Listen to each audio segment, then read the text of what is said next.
Boa tarde, hoje é dia 27 de abril, eu gravo esse vídeo para os terceiros anos A e B. A gente vai fazer agora a correção das atividades todas que eu encaminhei para vocês.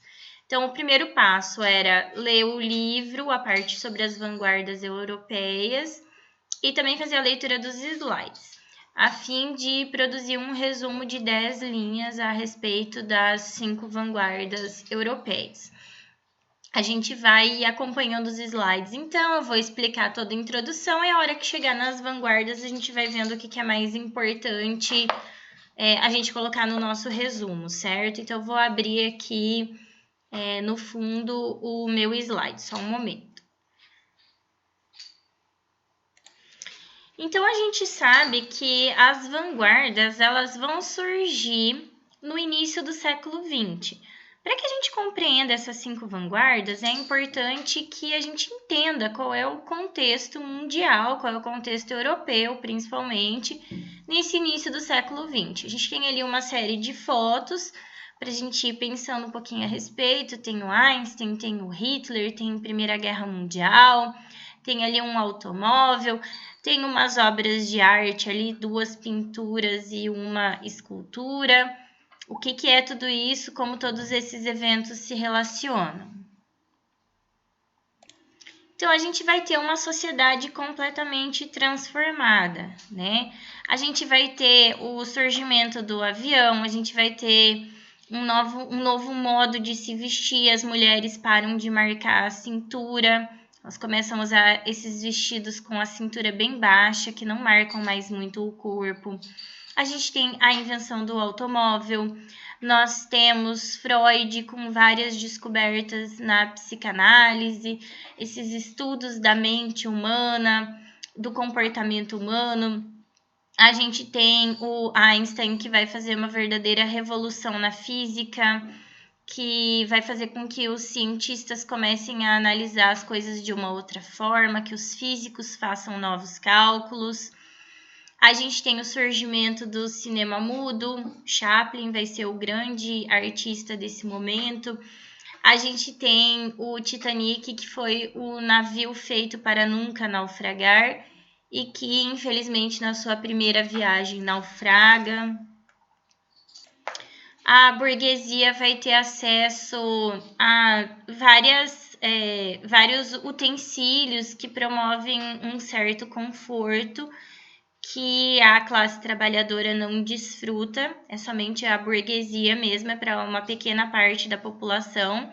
Aquela primeira imagem é um fogão, então é um aquecedor ali para fazer comida em casa. Depois a gente tem uma imagem de salão de beleza. Aquela terceira imagem é para representar o acesso ao saneamento básico, então as casas dos mais ricos começam a ter um banheiro dentro de casa com vaso sanitário que tem acesso à água, né? Então pode dar descarga, não precisa mais usar a casinha lá fora, como grande parte da população precisava. Depois ali embaixo a gente tem as primeiras geladeiras, parece um armário, né? Mas é uma geladeira, rádio, telefone, ferro de passar roupa, entre tantas outras que foram surgindo, mas que não eram para todo mundo, elas eram apenas para uma pequena parte da população.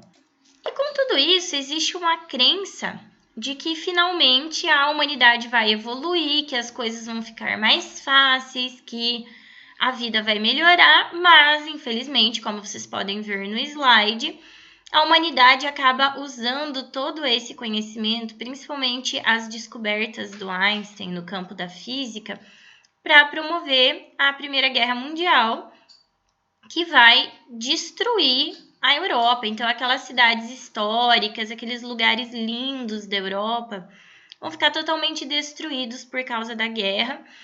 E além, claro, dessa parte estrutural, de cidade, essa parte física, existe o fato de muitas pessoas terem morrido, né? Do homem ter usado todo o seu conhecimento, toda a sua capacidade para promover a destruição, né? Porque muita gente morreu na Primeira Guerra Mundial e, assim, o mundo ficou muito chocado com essa capacidade de destruição em massa.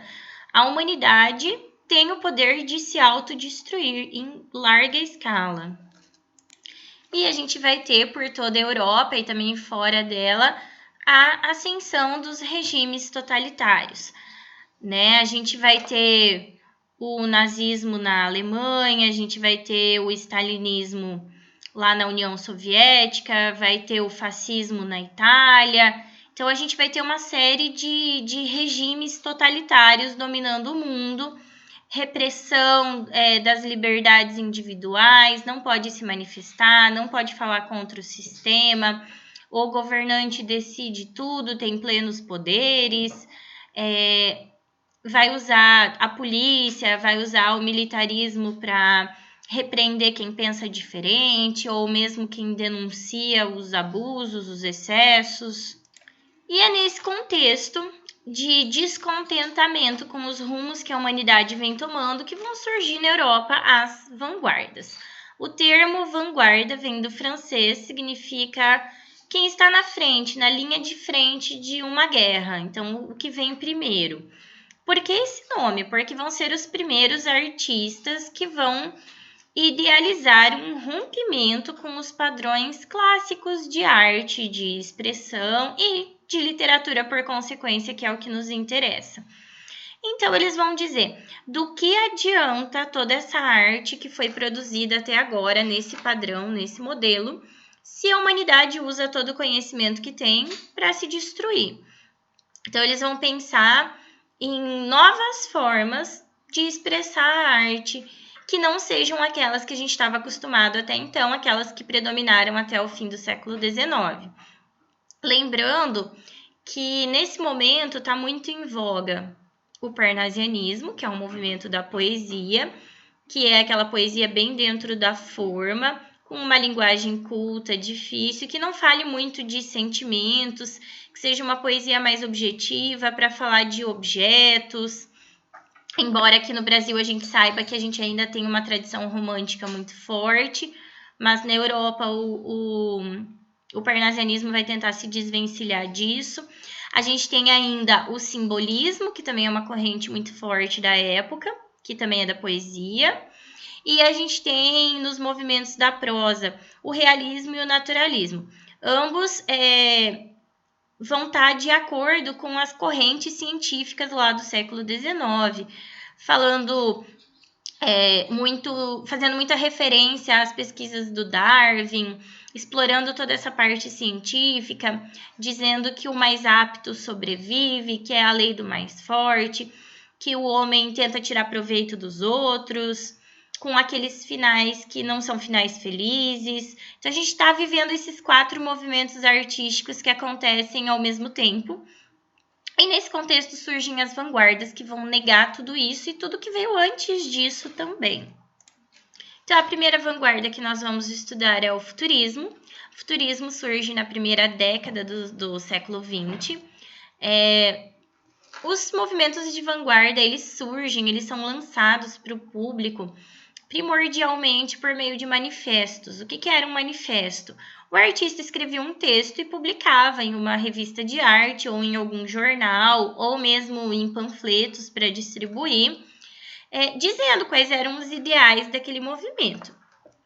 O futurismo, ele é um movimento que ele vai ter como ideia principal a destruição dos ícones. Eles estão totalmente fascinados pela guerra, eles acham que a guerra ela é importante, que ela movimenta a humanidade e que é preciso destruir o passado, destruir as instituições. A gente chama isso de iconoclastia, tá ali no finalzinho desse slide, né? Iconoclastia, que significa destruir os símbolos, destruir as instituições. Então, eles eram contra as bibliotecas, contra as escolas, os museus, os livros de história.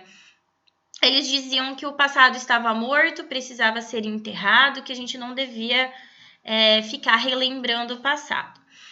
O futurismo também é um movimento que está muito ligado, eles veneram essa velocidade do mundo moderno.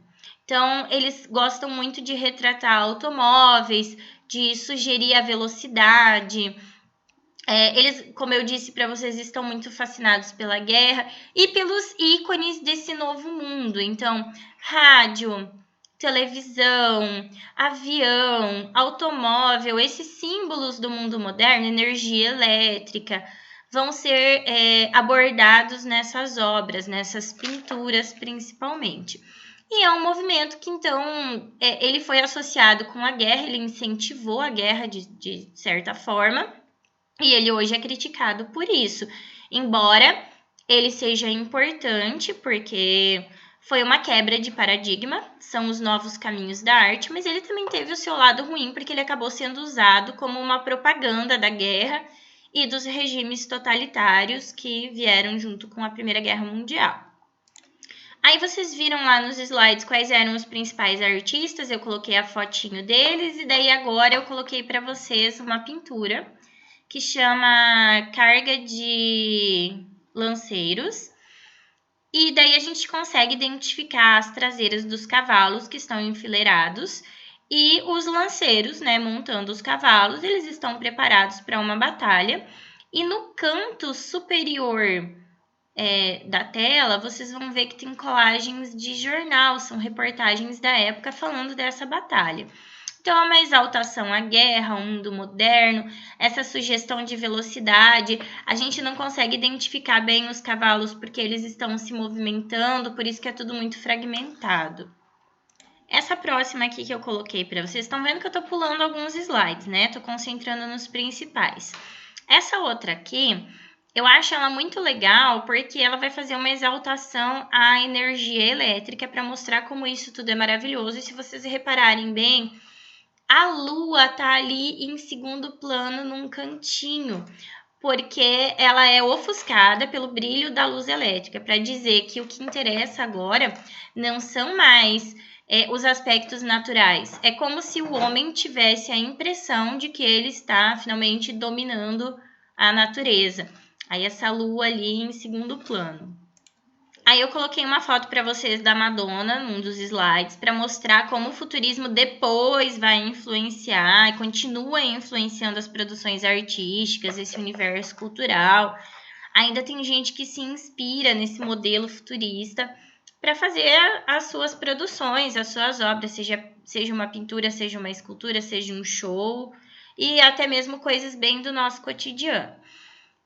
Da mesma forma, o futurismo vai influenciar também a literatura. Por isso eu coloquei um trechinho ali da Ode Triunfal do Fernando Pessoa, que é um autor do modernismo português, só para a gente ter um exemplo de como ela influencia, como eles vão falar nas obras literárias sobre essa temática do universo do mundo moderno, vão falar das indústrias, vão falar do barulho, da velocidade, da luz elétrica e das sensações que isso causa nos observadores, no impacto disso tudo na vida das pessoas, quais são as sensações promovidas.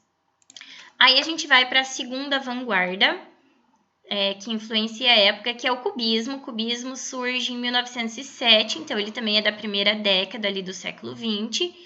E o seu artista mais importante vai ser o Pablo Picasso, porque ele vai romper com um padrão de beleza clássico. Ele vai dizer que a beleza, ela não tem um padrão. Cada um é bonito à sua maneira.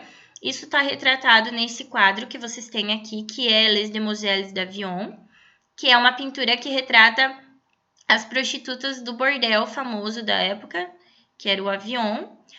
E vocês podem reparar que elas têm aspectos muito diferentes. A gente tem ali traços asiáticos, traços africanos, para dizer que não existe um padrão de beleza, todas as belezas são igualmente belas, sendo redundante, né? Mas todas são válidas. E as características do cubismo vão ser essa fragmentação da realidade. É como se você tivesse várias máquinas fotográficas, cada uma em uma posição, umas mais perto, outras mais longe, e cada um tirasse uma foto, e depois a gente cortasse pedaços dessas fotos e juntasse tudo numa perspectiva só. Então fica tudo confuso. Então as obras cubistas geralmente têm um olhão grande para um bracinho pequeno, dá a ideia que umas coisas estão muito longe, outras estão próximas do observador, partes que estão de frente, outras partes estão de lado ou até mesmo de costas. Todas elas têm esse aspecto abstrato, você precisa pensar um pouquinho para entender. É possível fazer diferentes interpretações de uma mesma obra. Aí, na sequência, eu coloquei para vocês os artistas mais famosos do cubismo, tem lá um slide com o nome deles. O Picasso também pintou Guernica, que é um painel muito importante, que retrata um bombardeio que a Espanha sofreu, uma pequena cidade da Espanha sofreu. Os aviões dos alemães passaram por cima da cidade e destruíram tudo.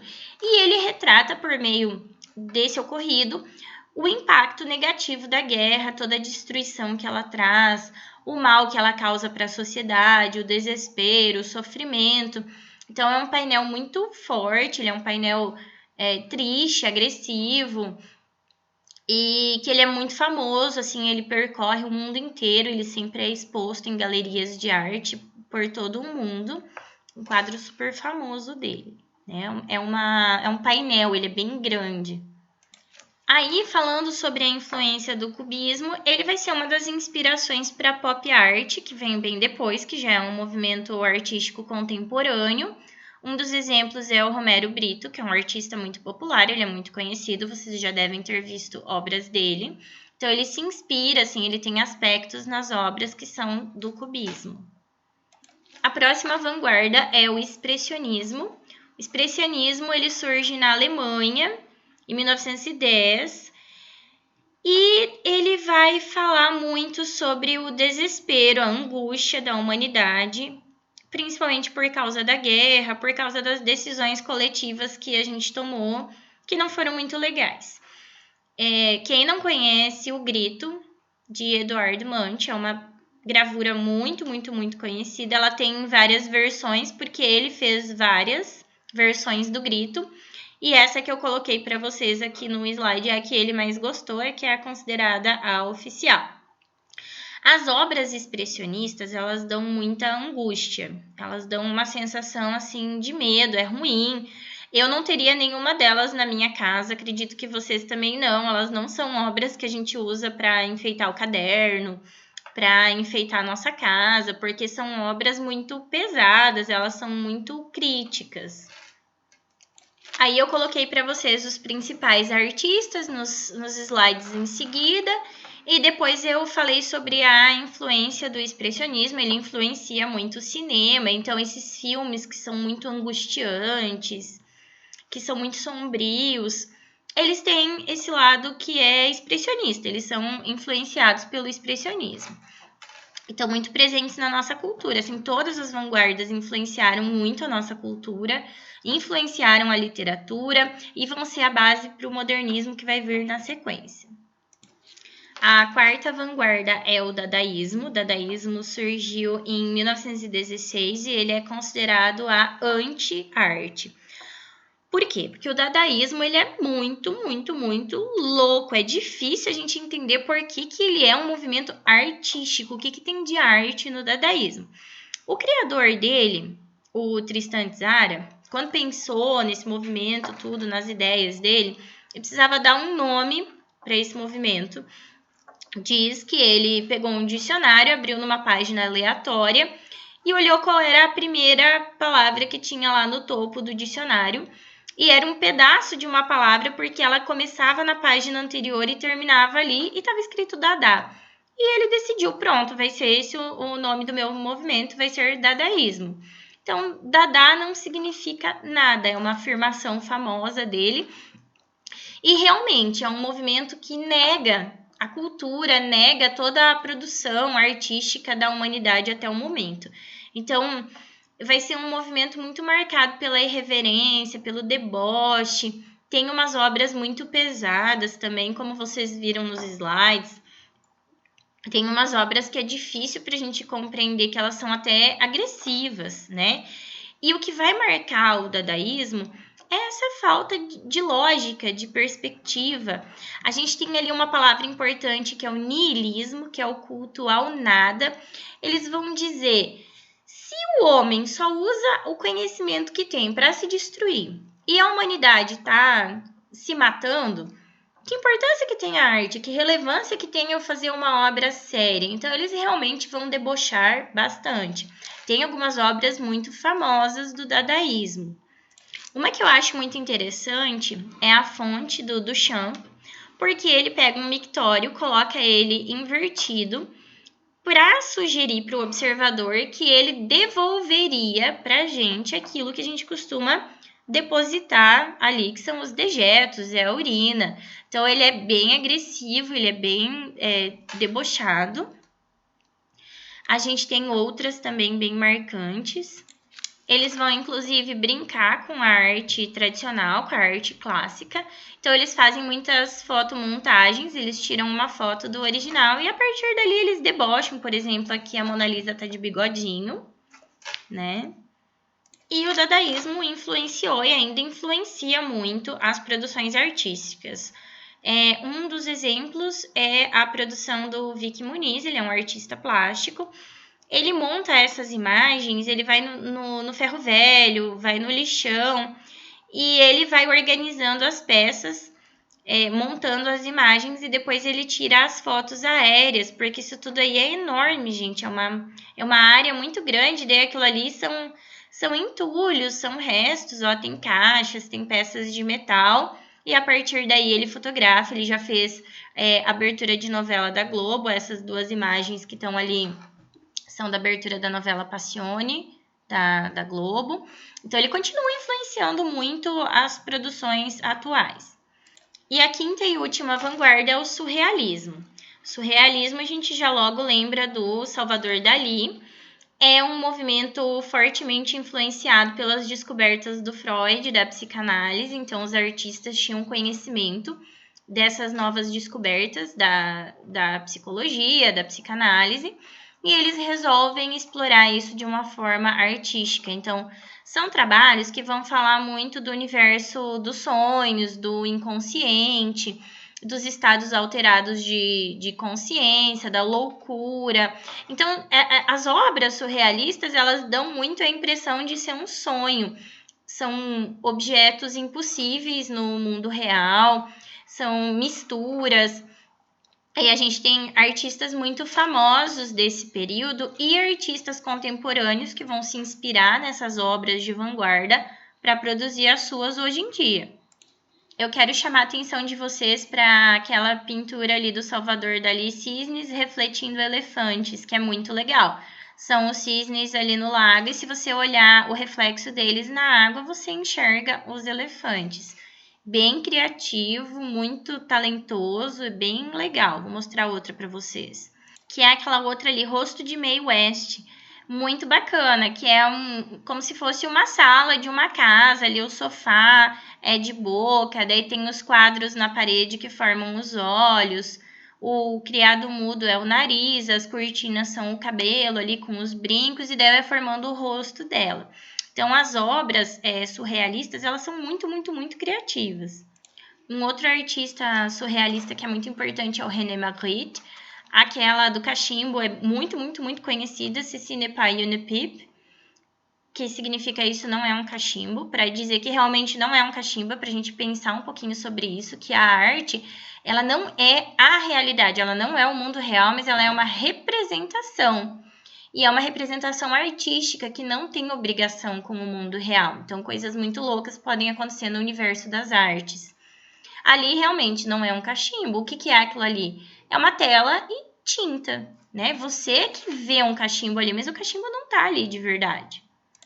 Olha que linda essa outra obra do ovo sendo quebrado. Então, você quebra um ovão gigante e a gema dele é o sol nascendo, né? Muito bacana, tem muitas... A dos moinhos, que são formados por asas de borboleta, né? Os moinhos de vento. E como as outras vanguardas, o surrealismo também super influencia as produções atuais.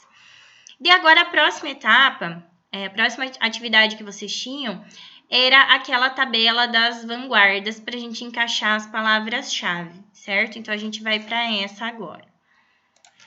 Então, essa atividade de preencher a tabela, ela não era muito fácil, porque tem várias palavras ali que poderiam se encaixar em diferentes vanguardas. Porém, sempre tem uma vanguarda que é mais marcada por aquela característica. Então, é nesse lugar que a gente vai colocar a palavra, onde é mais marcante. A gente começa com aflição. A aflição é do expressionismo, né? As artes expressionistas são muito angustiantes, elas dão muito medo, então é uma coisa aflitiva. Modernidade, quem mais gosta de exaltar o mundo moderno é o futurismo, então é futurista essa característica. Fracionamento, fracionar, dividir, tem a ver com o cubismo, né? Que são diferentes perspectivas. Deboche, tem tudo a ver com o dadaísmo, é o movimento mais debochado de todos. Fantasia se encaixa no surrealismo, por causa desse universo mágico dos sonhos. Realidade distorcida tem bastante a ver com o expressionismo, então eles sempre vão mostrar uma realidade assim exageradamente feia. Loucura, surrealismo. Velocidade é o futurismo, que é bem marcado por cultuar essa velocidade. Figuras geométricas é do cubismo. Máquinas, futurismo, né? Esse mundo moderno. Iconoclastia, que é a destruição de ícones, de instituições, é do futurismo também. Imaginação, principalmente o surrealismo. Medo, expressionismo. Sobreposição. Sobreposição é do cubismo, né? Que sobrepõe imagens. Ready-mades.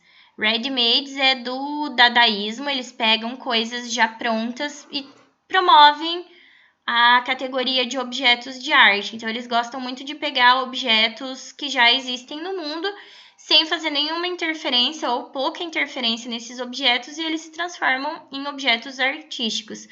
Como exemplo, a fonte do shampoo, o roda de bicicleta também, que ele pega o banquinho e a roda de bicicleta, que são elementos que vão ser descartados. Diferentes pontos de vista é o cubismo. Angústia é o expressionismo. Niilismo, que é esse culto ao nada, dizer que nada faz sentido, é o dadaísmo. Fotomontagens é do dadaísmo também. Eles pegam imagens que já existem de obras famosas, de pessoas conhecidas e interferem nessas imagens. E sonho é do surrealismo. E daí a terceira etapa das atividades era fazer uma paródia de uma obra de vanguarda. Então, vocês tinham que fazer um desenho, ou uma pintura, ou uma escultura. Ficaram muito legais as atividades. Eu olhei de todo mundo que me enviou. Consegui entender as relações com as originais. Ficou bem bacana. E daí a quarta parte das atividades está no nosso livro didático. Então, agora vocês precisam pegar o material de português. A gente vai corrigir da página 56 até a página 58. Era para fazer todas as atividades, com exceção da atividade número 3. Então, agora a gente vai para lá. Então, vamos lá. Eu estou com o meu livro aqui, eu vou fazendo a leitura para vocês e a gente vai comentando. Primeira pergunta. Vocês tinham ali duas obras. A primeira era uma pintura futurista chamada Funeral do Anarquista Gali, que é de vanguarda. E a segunda é o cartaz do filme Transformers. Daí era pra gente comparar. Na letra A era pra gente dizer o que elas têm em comum. Tem várias coisas que a gente pode falar. Elas têm em comum as cores. Se vocês repararem, tem bastante vermelho nas duas. Tem alguns azuis ali. A impressão de movimento que as duas dão. Na pintura ali de vanguarda, a gente entende que tá tendo uma certa confusão ali durante esse enterro. E na do filme, a gente vê que eles estão correndo, então essa sugestão de velocidade, exaltação de aspectos do mundo moderno, tem tudo a ver com as obras de vanguarda e com o futurismo. Na letra B, observando o cartaz, é possível afirmar que há permanência de princípios do futurismo em imagens contemporâneas, com certeza, né? A arte contemporânea, ela se baseia muito no futurismo. Ele ainda é muito influente no nosso mundo atual. A questão número 2, ela trata de 2 poemas do Oswald de Andrade. O Oswald de Andrade é um poeta, um escritor do modernismo brasileiro, e ele vai se inspirar em várias características das vanguardas para a produção das suas obras. Então, a gente vai ler os 2 poemas. O primeiro poema chama Hípica. Vocês sabem o que é uma hípica? É um clube que faz corridas de cavalo. E ali durante o século XX era muito chique, a elite gostava muito de frequentar essas hípicas. Então eles iam nos finais de semana tomar os seus drinks, as mulheres iam conversar, e daí eles ficavam assistindo essas corridas de cavalo e falando da sua vida. Diz assim: saltos recordes, cavalos da penha, correm jockeys de Higienópolis. Os magnatas, as meninas e a orquestra toca. Chá na sala de cocktails. São fragmentos, vocês percebem que é bem cortado ali, mas a gente consegue entender que as pessoas estão assistindo as corridas de cavalo, estão bebendo, estão ouvindo música e ali a vida segue. O texto 2 chama Maturidade e diz assim: o senhor e a senhora Amadeu participam a vosso silêncio o feliz nascimento de sua filha Gilberta. Não sei se é da época de vocês, mas quando eu nasci, quando eu estava para nascer, minha mãe preparou aquelas lembrancinhas para entregar para as visitas que vêm na maternidade ou que vêm em casa nos primeiros dias quando o bebê nasce. E é praticamente esse texto que está aqui, só não tem aquele título maternidade, mas a gente põe o nome dos pais, o senhor fulano de tal e a senhora fulano de tal, ali o casal, comunicam o nascimento da sua filha, blá, blá, blá, blá, blá, põe o nome da criança. Então, isso era muito comum na época do Oswald de Andrade. E por que o título desse poema é Maturidade? Porque a partir do momento que você começa a usar esse tipo de linguagem, é um sinal de que você entrou na vida adulta. Então, esse casal aqui, por exemplo, deixou completamente a adolescência para trás, é uma outra etapa da vida em que você se prepara para ser pai. Ele pega uma estrutura textual que é extremamente comum na época dele, e a única adaptação que ele faz é esse acréscimo do título. Vamos para as perguntas, então, a respeito desses 2 poemas. Qual é o tema central do texto 1? As corridas de cavalo lá na hípica, o que as pessoas fazem no clube. B. Por que Hípica pode ser considerado um poema de inspiração cubista? Porque ele é formado por flashes, por cenas.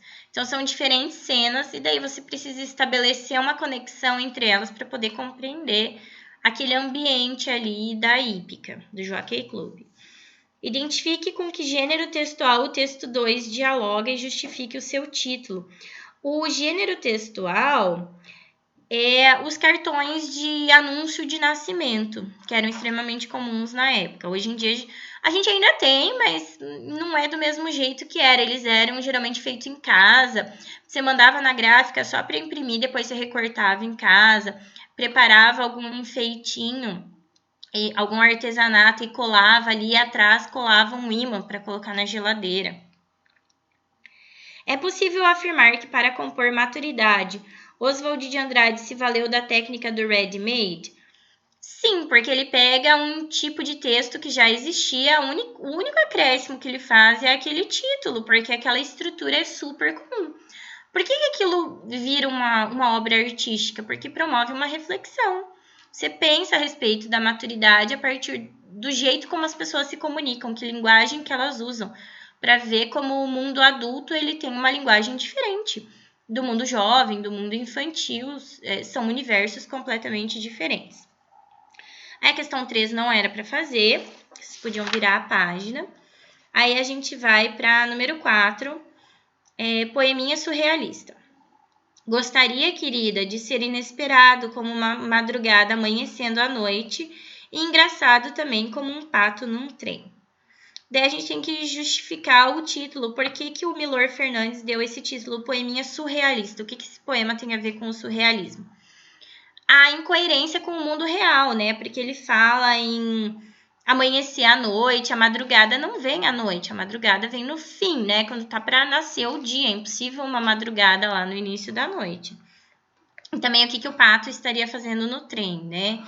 Então, por isso é surrealista, dá a impressão de que é um sonho, ele está imaginando alguma coisa, está devaneando, não se trata do mundo real.